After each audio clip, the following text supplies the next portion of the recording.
పక్కా 18+ only important సీన్లు చూసి చెడిపోయే బ్యాచ్ ఉంటుంది కదా, మీకోసమేనా అన్న. చూసి చెడిపోండి brother. Number 1 unspeakable sins. Number 2 until you burn. Number 3 fake people. Number 4 lady voyager. Number 5 obsession. మామూలు ఎంటర్టైన్మెంట్ కాదు నాన్న, అంతకు మించి. అర్థమైందా రాజా? ఒక్కడే చూస్తావా? నలుగురికి షేర్ చేయి, వాళ్ళు కూడా చెడిపోవాలిగా. కొంచెం కూడా బాధ్యత లేకుండా షేర్ చేయి. ఇప్పుడు ఒకటి కమెంట్ సెక్షన్ లో 18+ చెప్పి సమాజానికి ఏం మెసేజ్ ఇస్తున్నావురా? నాన్న బంగారు కొండ, తెలంగాణలోని చాలా తక్కువ మందికి తెలిసిన ఒక శివుడి టెంపుల్ గురించి డాక్యుమెంటరీ ఫిలిం చేశాను. అది చూసావా? పోనీ అగ్రికల్చర్లోకి యంగ్స్టర్స్ వస్తే బాగుంటుందని ఇంకో డాక్యుమెంటరీ ఫిలిం చేశాను.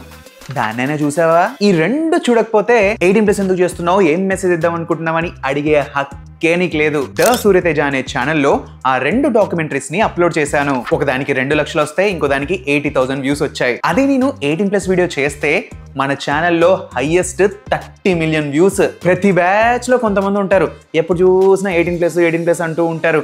చెప్పండి అయ్యా వాళ్ళకి, చూడొద్దని చెప్పండి, షేర్ చేయండి ఈ వీడియోని, చూడొద్దని చెప్పండి. అండ్ ఇంకా ఇలాంటి సజెషన్స్ కోసం నన్ను ఫాలో అవడం మర్చిపోకండి. Follow for more.